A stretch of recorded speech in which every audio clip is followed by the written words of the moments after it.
In today's video, we have an opportunity to highlight the waste, the fraud, and the abuse of the Democrat Party, of the liberal news media, and the lazy rhino Republicans in one video. We get to show all of that. And on this channel, I really like to find those topics and show exactly what we're up against. Whenever I say we, I mean the blue-collar, working Americans. That is who we're up against. It's not enough sometimes that the Democrat Party hates us and incites violence against us and our leadership that we trust. But then we have the liberal news media carrying water for the liberal news for the Democrat Party. And then we have the rhino Republicans working behind closed doors against us. And today's video, we get to show you all of those. Smash a like and subscribe. Let's jump right in. And this could be the greatest gift to the Republican Party in 50 years. Let's check this out. I challenge somebody to go and find a clip of a Democrat invoking violence. Let's extinguish him for good. I will go and take Trump out tonight. We're going to fight it in the courts, and we're going to fight it in the streets. When they go low, we're going to bury them below the Capitol. That's what we're going to do. We take them to the mud and choke them out. You know, there needs to be unrest in the streets for as long as there's unrest in our lives. I just don't even know why there aren't uprisings all over the country, and maybe there will be. We're walking down a damn different path. We're fighting fire with fire. We're going to punch these sons of bitches in the mouth. I take him behind the gym and beat the hell out of them. Now punch back, kick back, dunk over their heads, and win some fucking power. Fight back, punch back, and make sure that they stay down. And you know what? Kick them when they're down, because they deserve it. I think that you punch. I think you punch. I think you're okay with you okay with punching. We are at war. And that's why the gloves are off, and I say, bring it on. We are not only going to punch you back, but we are going to knock you out. Like we're in a war right now to save this country, and so you have to be willing to do whatever is necessary in order to save the country. Well, I am here to tell you, not only are we going to punch back, but we about to beat you down. And goddamn it, shut down the Senate! We are at war! When they go low, we kick. Even in states where Donald Trump won big, that it does you any good running away from Donald Trump. I think you need to go back and punch him in the face. Let's make sure we show up wherever we have to show up. And if you see anybody from that cabinet in a restaurant, in a department store, at a gasoline station, you get out and you create a crowd. And you push back on them. And you tell them they're not welcome anymore, anywhere. So that is the devastating campaign ad that the Republican Party put together against U.S. Texas Senate candidate Jasmine Crockett. And she said, provide any examples that the Democrat Party called for violence. Well, there were 20 examples right there. And I have to give a golf clap for the Republican Party. Someone within their midst created a decent campaign ad. And Jasmine Crockett is running for senator in Texas. Now, I don't know about you, but that is exactly what we're up against.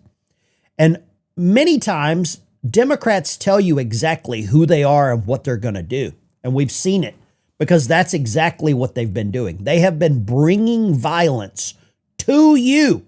And there are 20 examples. I'd love to get your opinion on what you think about Jasmine Crockett running for Senate in Texas.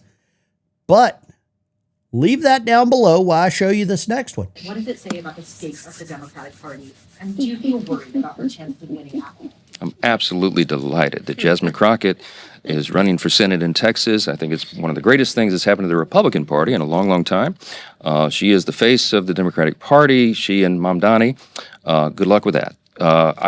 Jasmine Crockett has become the face of the Democrat Party. You saw Speaker Mike Johnson rubbing his hands together. That's probably the most that he's done over the last, I would say, 6 months to help the Republican Party, is rub his hands together. Now he's going to hold his hand out and ask you for some campaign funding. I don't know if Mike Johnson's done enough for me to ever donate to him because I want voter ID. But I'd love to get your take on Mike Johnson. And he's right. This is amazing. Zohran Mamdani, Jasmine Crockett, Ilhan Omar have become the face of the Democrat Party. You cannot ignore that statement, and he is right about it. I think that when the American people speak, you better listen to them. And I think that we need, the president and the United States Senate, need to be working on things that moms and dads worry about when they lie down to sleep at night and can't. And one of the things is the cost of living. And what I'm telling you is there are things we can do that the president can't do, but in order to do it, the United States Senate has to get up off its ice-cold, lazy butt. And you can't use the excuse, well, the Democrats won't go along with it. Of course they won't. But we don't need their votes. We can do it through reconciliation with a simple Republican majority. Senator John Kennedy out of Louisiana brings up a great point. We do not need the help of the Democrat Party to do anything. Senator John Thune can't even stop money going to the Taliban at $40 million a week.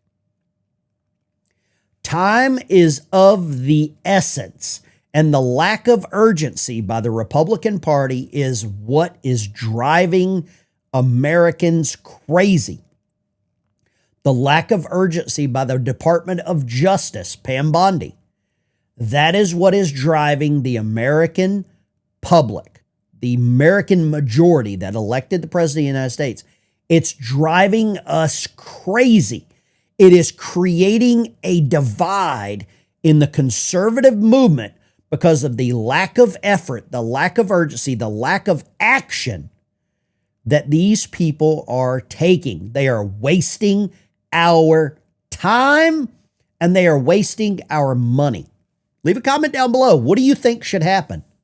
What do you think should happen? What do you want to happen? So over the last few days, our brilliant White House communications shop has reached out to CNN, which of course is running one fake news hit piece after another. And they said, Stephen Miller would like to come on your network to rebut any of these lies. And they asked what show. They said, Stephen Miller will do any show from dawn to dusk. They said, what topic? The White House said, Stephen is available to discuss any topic with any host at any time.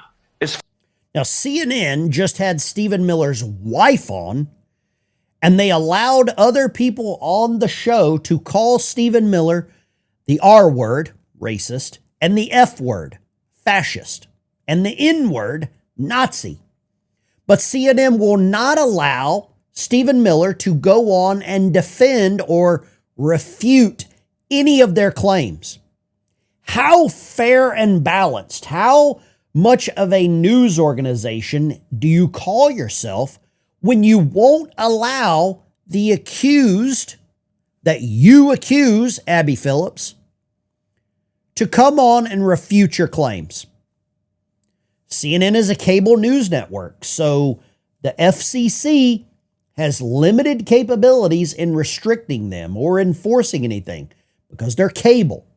And many of you have a cable bill, and sadly, you cannot stop your cable company from paying CNN for that channel, even though you don't watch it.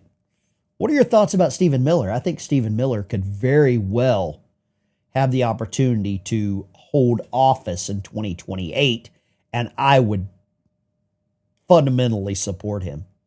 I wish Stephen Miller would be the press secretary for 24 hours, and then CNN would have to be called to the carpet.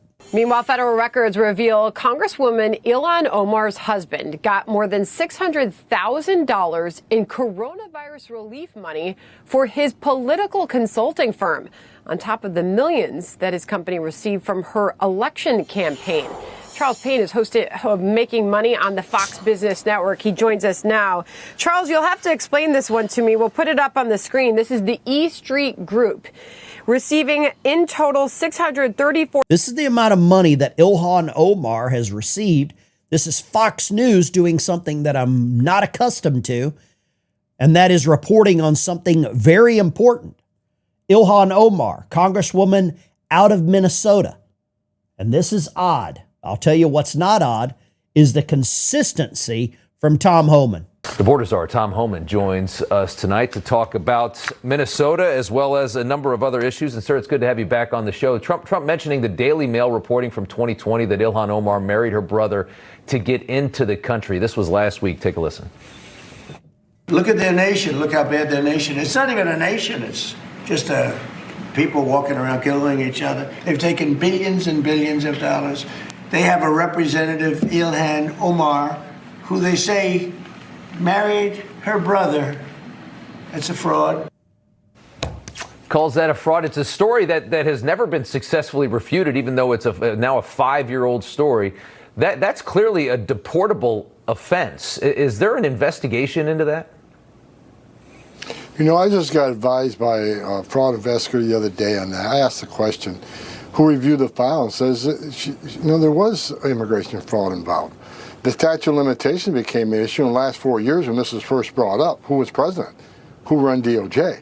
So pulling the records now, pulling the files, and we're looking at, but this fraud investigator, who I know personally, one of the best fraud investigators in HSI, Homeland Security Investigations, said there's no doubt he reviewed the file. So I'm running that down this week, man. So there you have it. Tom Homan has the files. He is pulling the files to review the immigration status of Congresswoman Ilhan Omar. This is the kind of action that we voted for.